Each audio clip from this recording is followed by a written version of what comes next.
Assalamualaikum warahmatullahi wabarakatuh. Kembali jumpa dengan saya, Mr. Awang, dalam pembelajaran Matematika Peminatan kelas 10 ya. Kali ini kita akan bahas tentang aplikasi fungsi eksponensial. Tentunya fungsi eksponensial itu yang sudah kita pelajari di video-video terdahulu atau di pertemuan sebelumnya, kita pasti sudah mengenal dengan yang namanya gambar atau lukisan fungsi eksponensial, kemudian sifat-sifatnya, persamaan maupun pertidaksamaannya. Kali ini kita akan mencoba bagaimana sih fenomena di kehidupan sehari-hari dengan menggunakan fungsi eksponensial itu. Tapi sebelumnya kita awali dulu dengan bacaan basmalah bersama-sama. Bismillahirrahmanirrahim. Oke, kita akan mempelajari bagaimana mengenali masalah, kemudian memecahkan masalah nyata itu terkait dengan exponential growth atau pertumbuhan ya, kemudian decay problem atau peluruhan dan permasalahan-permasalahan lainnya. Kita akan awali yang pertama adalah tentang exponential growth. Pada intinya exponential growth itu pertumbuhan organisme-organisme yang nantinya naik secara eksponensial, jadi naiknya secara drastis ya, seperti kurva eksponensial pada umumnya. Contohnya adalah seperti ini ya, sebuah bakteri A ya, bakteri A itu berkembang biak secara eksponensial dan membelah selnya dan dinyatakan dengan persamaan ini. Nah, ini contohnya saja. Persamaan pertumbuhan banyaknya bakteri ini dinyatakan dengan N. N-nya adalah jumlah bakteri yang muncul setelah T jam, dan N0 adalah jumlah bakteri pada permulaan atau T sama dengan 0.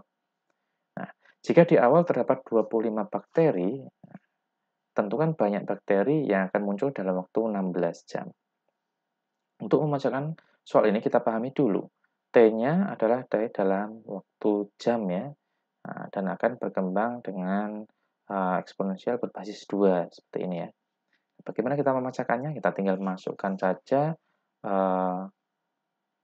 pada rumus yang sudah diketahui seperti itu ya. Jadi pada beberapa soal memang sudah diketahui soal rumus seperti ini ya. Jadi tinggal kita menuliskannya saja. N sama dengan N0 kali 2 pangkat 0,25T. Nah, kelanjutannya tinggal kita ganti. N0-nya adalah banyak bakteri pada awal mulanya, yaitu dalam kasus ini adalah 25 bakteri. Kemudian ini kita lanjutkan, kalikan 2 dengan 0,25, kalikan dengan T-nya. T-nya adalah waktu yang kita inginkan ketika kita mau melihat banyaknya bakteri yang sudah berkembang, yaitu waktunya 16 jam ya. 16, kita tulis 16 gitu saja. Kemudian kita selesaikan, 25 kali 2 pangkat, 0,25 kali 16 adalah 4 ya. Alias 25 kali 16 sama dengan 400. Oke, ada sekitar 400 bakteri setelah 16 jam. Ini sebuah contoh saja. Karena pada realnya, pada keadaannya nyata, persamaannya sungguh tidak sesempurna ini ya. Pada beberapa kasus seperti bakteri kolera, duanya itu digantikan dengan bilangan E atau Euler. Euler itu apa? Kita akan lihat pada contoh berikutnya.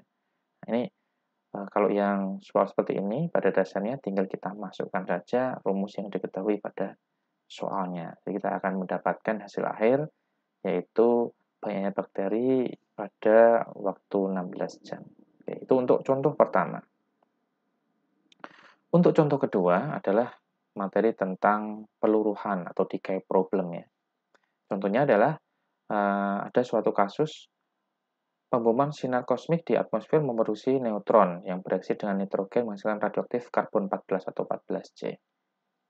Nah, ini 14C itu bertahan dalam organisme hidup pada tingkatan konstan ya, jadi konstan. Misalkan miligramnya itu konstan terus dari lahir sampai menjelang mati. Tapi ketika sudah mati sampai seterusnya itu nanti akan meluruh atau berkurang ya.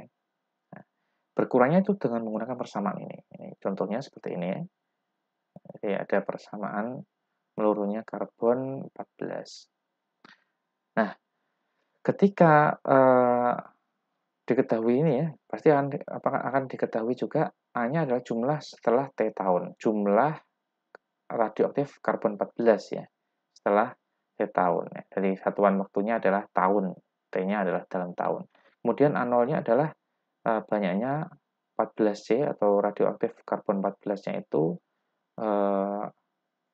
pada saat T sama dengan 0 atau pada saat dia mati ya. Jika diketahui 500 mg 14C pada tengkorak ketika mati, berapa miligram 14C yang tersisa setelah 15.000 tahun? Nah, ini mirip-mirip dengan apa yang dilakukan oleh para arkeolog ya, melihat fosil-fosil atau mungkin mumi ya, mumi yang ada di Mesir sana ya, atau mungkin seperti itu. Nah, kita akan belajar simulasi ya, simulasi hanya satu soal yang sederhana ini ya. Berapa kira-kira 14C yang tersisa setelah 15 tahun? Kita tinggal memanfaatkan rumus yang sudah ada ya di sini ya di soalnya. Yaitu A sama dengan A0. A0-nya adalah diketahui 500 ya. 500 mg. Kemudian E pangkat min 0,000124T. Nah, E itu bilangan apa? Nah, kita coba cari ya. Sebenarnya E itu bilangan apa sih? Kita coba cari di Google saja. Nah, kita coba cari ya.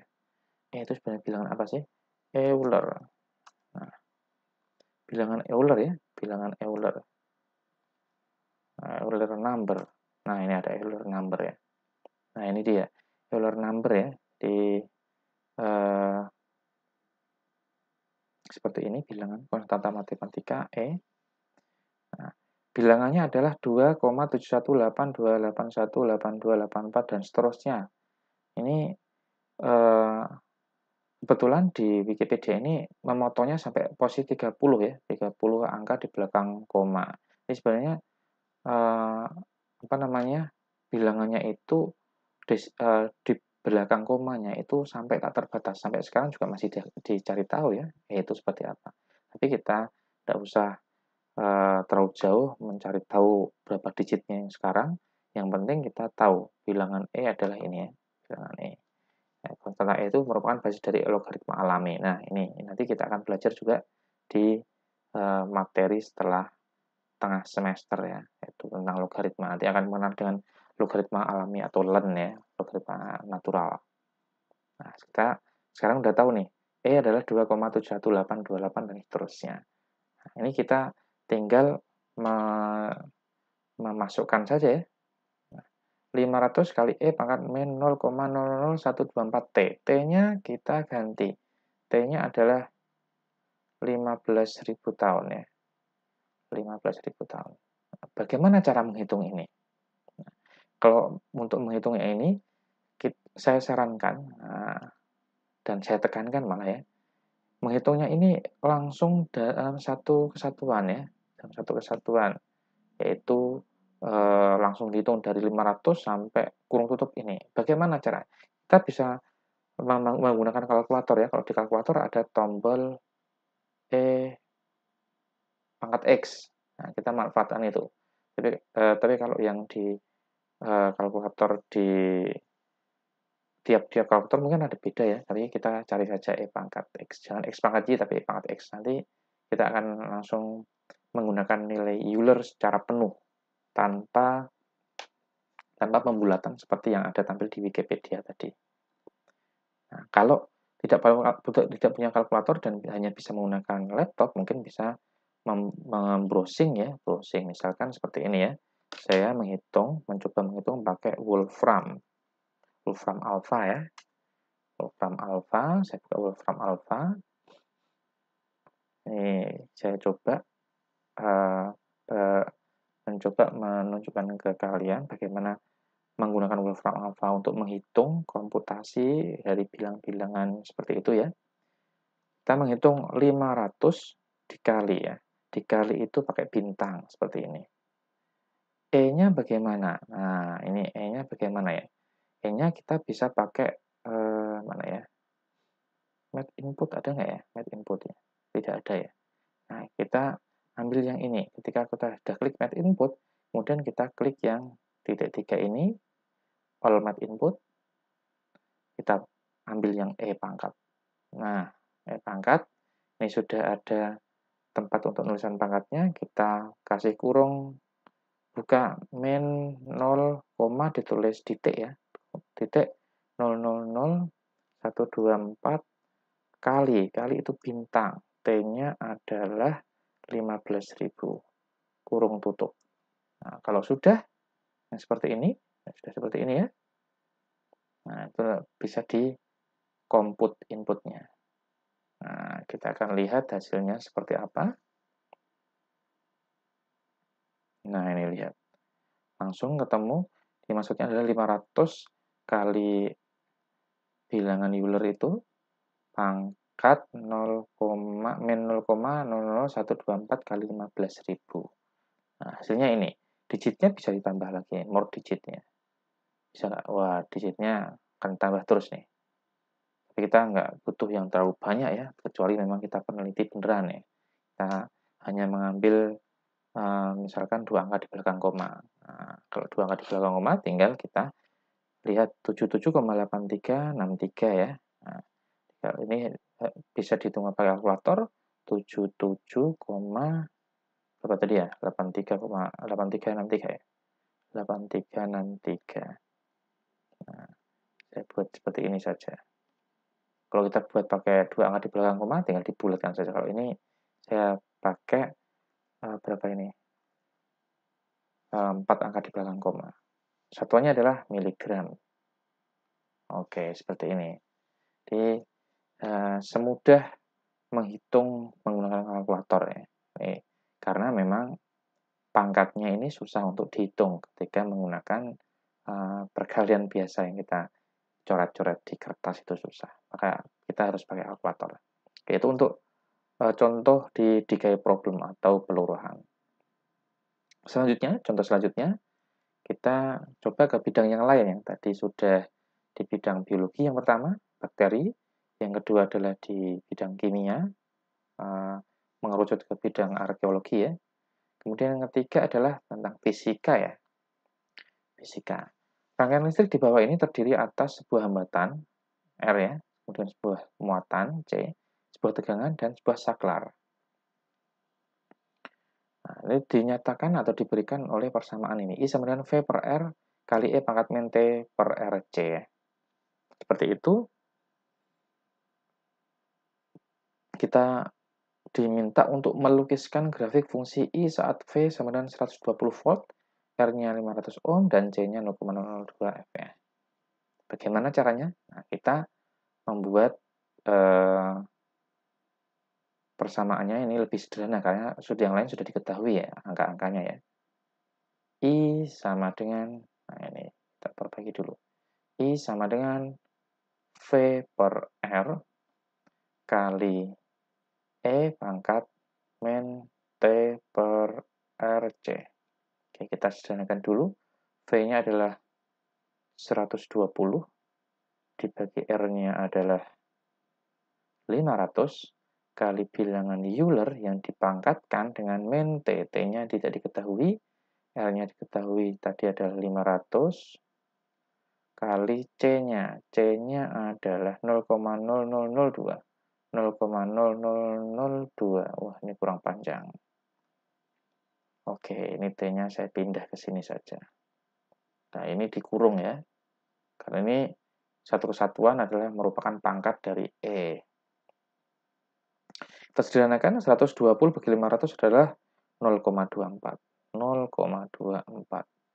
Kali bilangan Euler pangkat min T per ini 0,1 ya. 0,1. 0,1 nanti 1 per 10 alias 10-nya bisa naik ke atas. Kita bisa tulis 0,24 kali E pangkat min 10T. Ini adalah persamaan dari I ya. Nah, jika diketahui V-nya 120 volt, R-nya 500 ohm, dan C-nya ini. Nah, kita akan melukis grafiknya.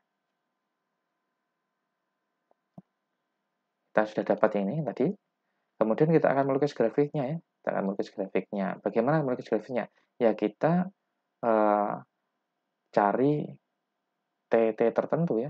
Nah, tentunya kalau yang ini kita upayakan T-nya lebih bersahabat, karena kalau T-nya itu langsung 0, 1, 2, dan seterusnya nanti tidak akan bagus ya. Kita akan cari nilai-nilainya, nah, misalkan seperti ini. Pada saat T sama dengan 0, maka I-nya adalah 0,24 kali E pangkat min 10 kali 0, alias 0,24 kali E pangkat 0, alias E pangkat 0 tetap 1 ya. 0,24 kali 1 alias 0,24. Nah, kita tulis di sini 0,24. I-nya 0,24 pada saat T sama dengan 0. Bagaimana dengan saat T sama dengan 0,05? Nah, kita bisa menghitung T sama dengan 0,05, kita bisa menghitung nih. Hampir sama kan? Kita menghitungnya nanti bisa pakai kalkulator ya.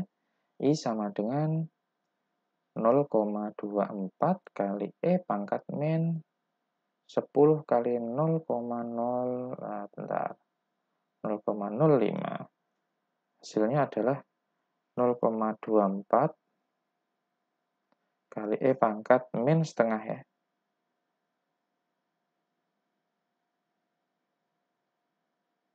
Nah, seperti ini. Min setengah. Berarti berapa itu?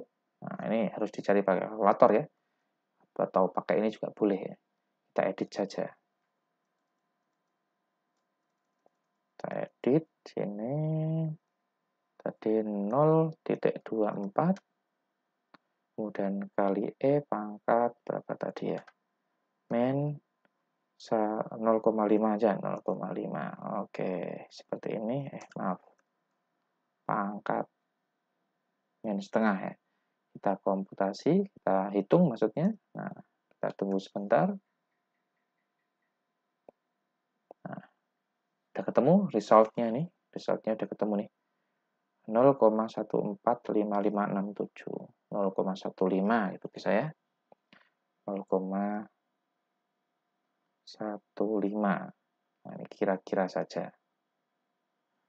Nah, ini kita hitung dan seterusnya sampai T sama dengan 0,3. Nanti dapat I berapa gitu ya.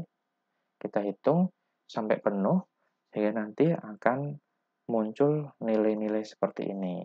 Dan kita bisa melukisnya dengan menggunakan cara manual, tapi lebih baik pakai komputer ya, seperti ini. Kalau ini berupa tugas. Nah, 0,24 kali E pangkat min 10T. Kelihatan pangkatnya negatif, maka dia cenderung turun ya. Oke, seperti itu. Untuk yang contoh kedua.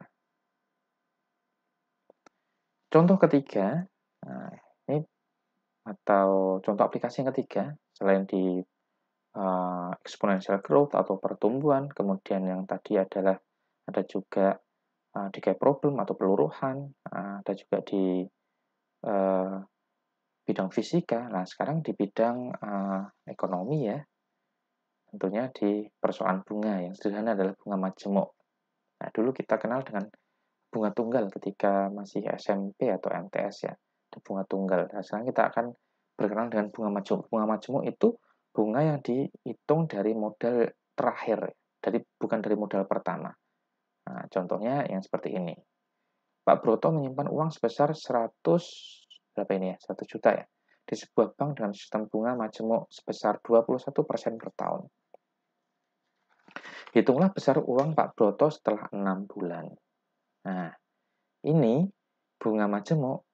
Ini bisa kita buat rumusnya secara manual, bisa juga pakai ini ya, rumus yang sudah sering malang melintang di buku-buku matematik maupun buku lain.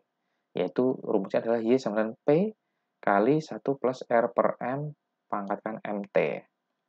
Nah, Y-nya itu apa? P-nya itu apa? Ada penjelasan di sini. Y adalah nilai akumulasi, jadi nilai akhirnya ya, atau tabungan kita kalau misalkan itu adalah bentuk tabungan. Ya, kemudian P-nya adalah nilai awal, modal awal kita nabung pertama itu berapa, contohnya seperti itu. Kemudian R adalah nilai bunganya, M adalah frekuensi, jadi nanti hubungannya dengan waktu, T-nya juga ada hubungan dengan waktu. Nah, bagaimana penggunaan dari rumus ini? Kita lihat pada contohnya. Kita diminta untuk menghitung besar uang Pak Broto setelah 6 bulan, padahal bunganya per tahun. Bagaimana caranya? Kita aplikasikan di sini.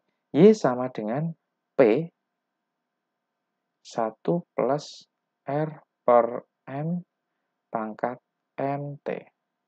Nah, P-nya itu berapa P-nya? P-nya bisa kita tulis. P-nya adalah 100 juta. 100 juta kita tulis dalam bentuk pangkat aja lah. 1, 2, 3, 4, 5, 6, 7, 8. Berarti 10 pangkat 8. Itu modalnya. Kemudian kali 1 plus R. R-nya adalah bunganya ya. Berarti 21% per frekuensi. Kalau 1 tahun berarti berapa bulan? Karena ini adalah ada tulisan di sini 6 bulan. Berarti di sini kita tulis 6 bulan. 6 bulan sih. 1 tahun atau ada berapa bulan ya? 12 bulan. Oke. Seperti itu. Jadi frekuensinya kita tulis seperti itu. Ini tahun jadikan bulan ya 12. Nah, M-nya di sini ditulis lagi. M-nya adalah 12. Nah, karena tadi satuan secara lebih di bunganya adalah tahun, nah seperti sini 6 bulan, maka T-nya adalah 6 bulan itu dijadikan tahun dulu, berarti setengah. Berarti T-nya adalah setengah. Nah, seperti itu. 10 pangkat 8 atau 100 juta kalikan 1 tambah 21% adalah 0,21 ya. 0,21 per 12 dipangkatkan, 12 kali setengah adalah pangkat 6 ya. Nah, kadang-kadang kalau soal ini masuk di soal bilangan ganda, itu kita tidak diminta untuk menyelesaikan sampai akhir, karena kan tidak boleh pakai kalkulator ya. Nah, kita diminta menyederhanakan ini aja kalau di soal bilangan ganda. Biasanya penyederhanaannya sampai sini. 10 pangkat 8, nah 1 tambah 0,21 per 12 ini diminta untuk menyederhanakan. Nanti tinggal kita tulis 12 per 12 tambah 0,21 per 12. Maaf. 12. Nah, kenapa bisa 12 per 12? Karena awalnya di sini 1 ya. Nah, kita tulis lagi. 10 pangkat 8 kali 12 tambah 0,21 berarti 12,21 per 12 dipangkatkan 6. Nah, kalau ini berupa tugas ya dicari sampai akhir ya. Dicari sampai akhir berarti kita bisa menggunakan kalkulator. Contohnya kalkulator ya, pakai yang tadi aja. Nah, ini dihapus saja, misalkan seperti itu. Berapa tadi ya? 10 pangkat 8. Nah, pangkat itu tadi pakai ini ya, pakai shift 6 ya. Ada kayak kayak V kebalik ya. 10 pangkat 8 kali adalah bintang ya. Bintang. Kemudian tadi apa ya? Oh iya, betul. 12,21 per, nah, dulu kok sini ya.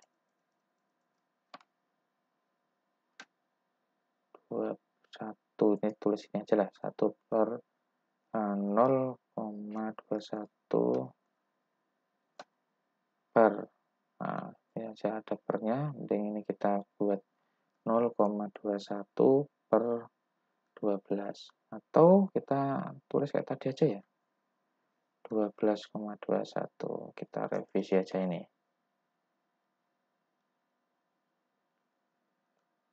Nah, ini terus dipangkatkan dengan berapa tadi? 6 ya. Nah, ini sudah, kita tinggal menghitung sama dengannya berapa. Nah, itu yang nanti akan didapat oleh Pak siapa tadi? Pak Broto ya, setelah 6 bulan. Di 1,1 1097.023.5421 dan seterusnya ya. Kita tulis saja lah. 1,1097, berarti hasilnya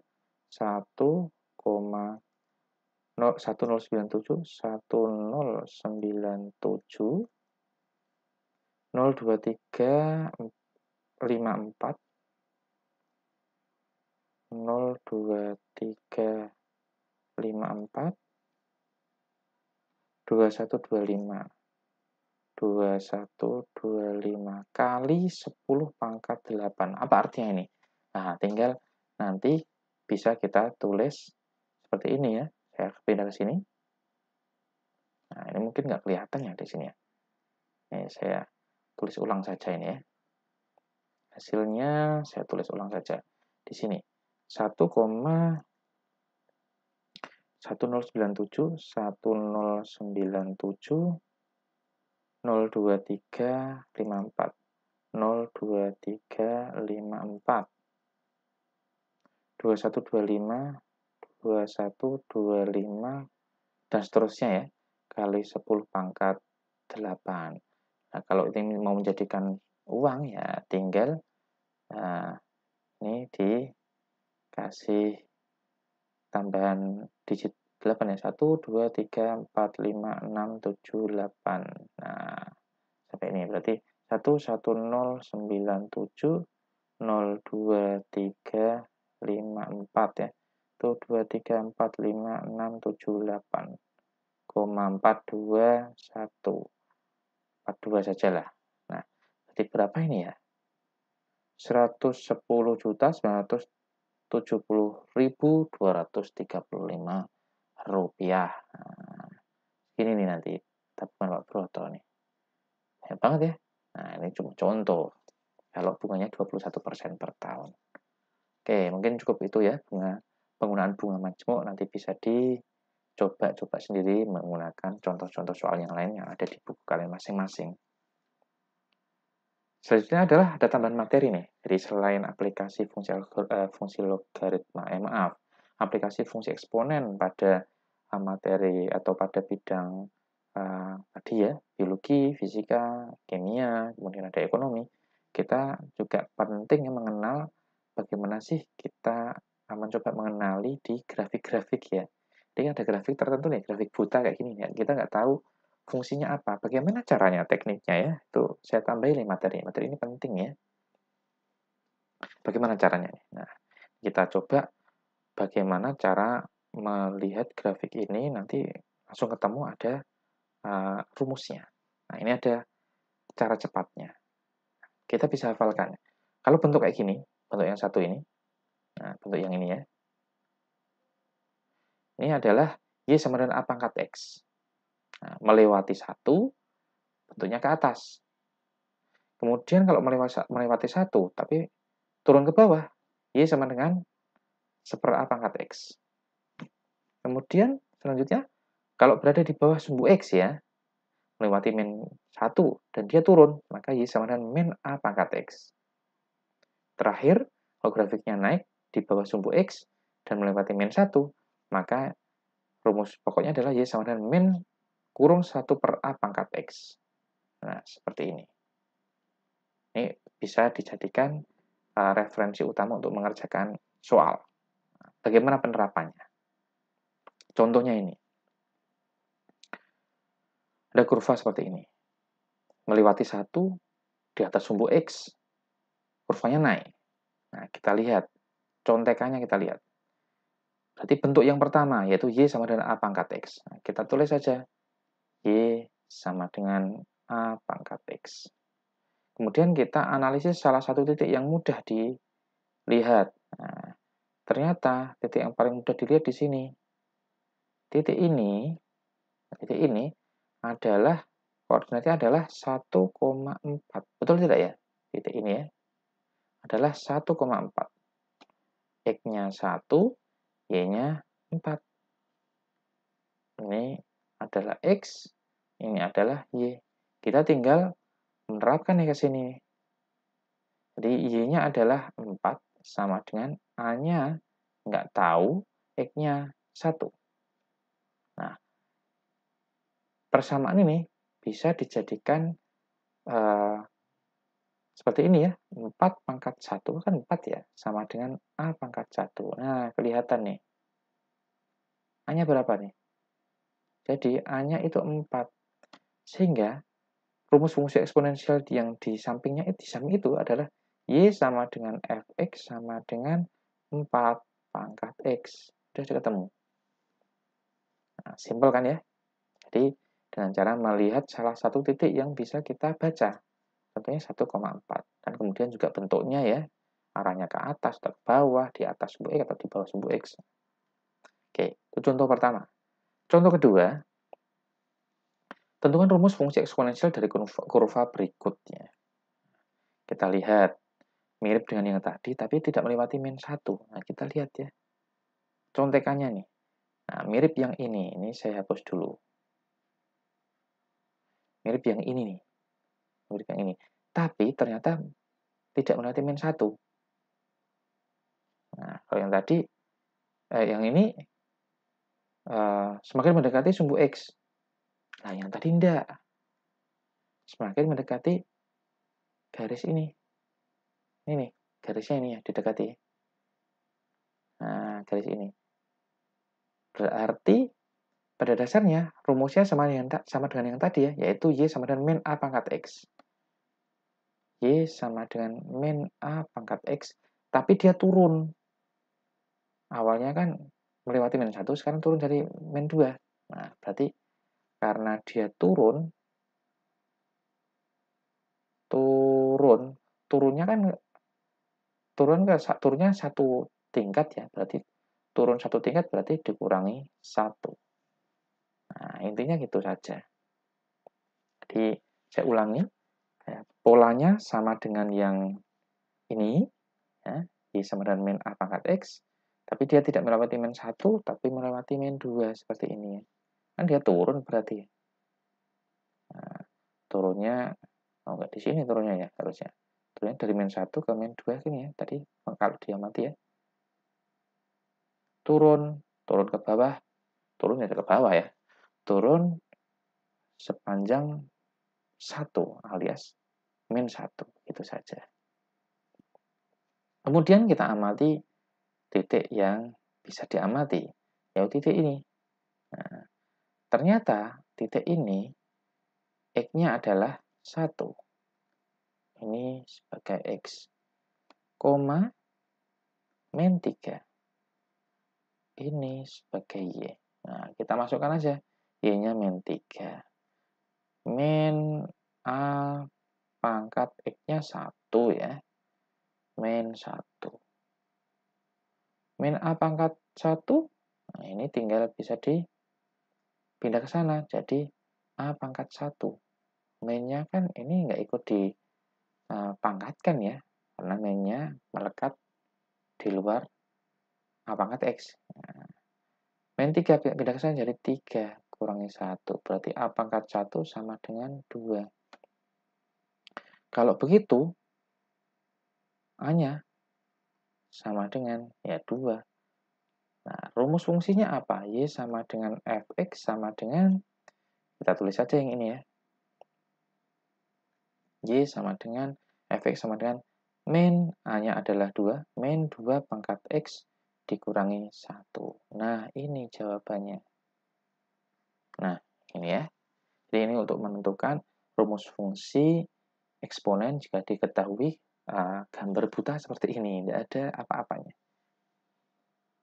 Oke, contoh yang lain. Nah, ini contoh terakhir ya. Oh iya, betul. Contoh terakhir ini. Tentukan rumus fungsi eksponensial dari kurva berikut ini. Ini mirip dengan pola berapa ya? Dia turun di atas sumbu X ya, tapi diturunkan lagi ya. Nah, mirip dengan yang, ini saya hapus yang tadi. Mirip dengan yang ini nih. Nah, kan nggak ada yang mirip yang lain ya. Mirip yang paling mirip yang ini. Tapi dia harusnya melewati titik 0,1. Nah, melewati titik ini ya. Tapi dia tidak. Ternyata melewatinya di sini mana tadi ya. Melewatinya harusnya di sini, tapi ternyata ke sini ya. turunnya 1, 2. Nah, turunnya ada 2.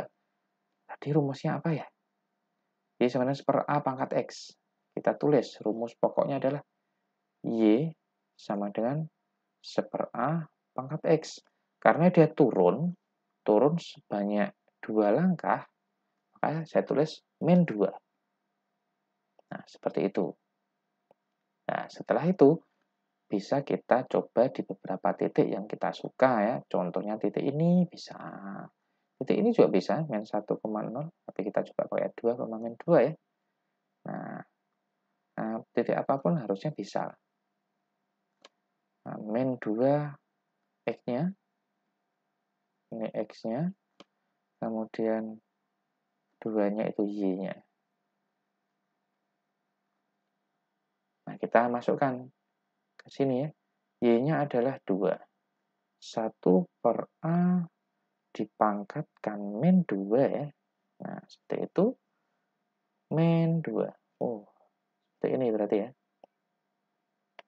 1/A pangkat min 2 berarti sama saja A pangkat 2. Nah, pangkat min kan yang bawah naik ya. A pangkat 2. 2 masih di sini. Min 2 pindah ke kiri berarti plus 2. Berarti ada 4. Jadi A kuadratnya adalah A kuadratnya sama dengan 4. Nah, itu ya. Kalau di matematik sebenarnya kalau A kuadrat sama dengan 4 kan A-nya pasti kalau enggak A2 ya min 2. Nah, tapi hati-hati kalau fungsi eksponen yang ada di dalam sini harus positif. Maka kita pasti pilihnya A sama dengan 2 di sini. A sama dengan 2 ya. Maka kita akan mendapatkan fungsi eksponennya adalah 1/2 pangkat X dikurangi 2. Nah, ini jawabannya. Seperti ini. Nah, simple ya. Semoga kalian paham dan nanti bisa mencoba soal-soal yang ada di buku tuh. Masih banyak soal-soal yang ada di buku untuk diselesaikan, untuk latihan, sehingga nanti menjadi bekal yang sangat berguna untuk mengerjakan soal-soal penilaian tengah semester ataupun soal-soal yang lain di ujian-ujian atau di ulangan-ulangan berikutnya, baik itu di kelas 10 atau mungkin di soal tes masuk PTN misalkan ya, dan seterusnya. Oke, semoga bermanfaat. Tetap siap, tetap semangat. Assalamualaikum warahmatullahi wabarakatuh.